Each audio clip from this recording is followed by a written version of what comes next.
Welcome, guys. We are in Herod's Palace in Caesarea. Over to my right, you can see the beautiful Mediterranean Sea. In the background, some newer stuff from Caesarea. The bigger deal over here is the hippodrome. This is where horse races would have happened. All this sort of thing. You can see why Herod and his sons, Herod Agrippa, grandson Herod Agrippa I, great grandson Herod Agrippa II, would want to spend time here because they could walk straight over to the horse races or straight over to the beach, and he actually had a pool in his own backyard. These massive marble and sandstone structures were put together here, kind of in contrast to the Jewish culture, and we've got Jesus walking around with no shoes on, or barely with sandals on, with a bunch of guys and no buildings.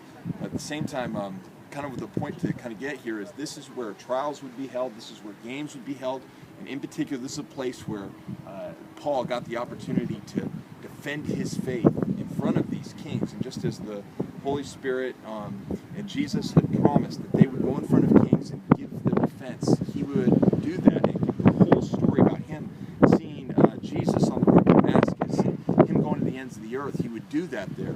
And the conclusion of these great Roman governors and Herod Agrippa II was basically to say, man, are you trying to convert us? And here's the lines from Acts 26:24.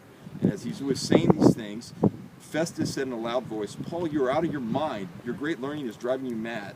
Paul said, "I am not out of my mind, most excellent Festus, but I am speaking true and rational words. The king knows about these things, and to him I speak boldly." He was saying the king there, he's talking about King Herod.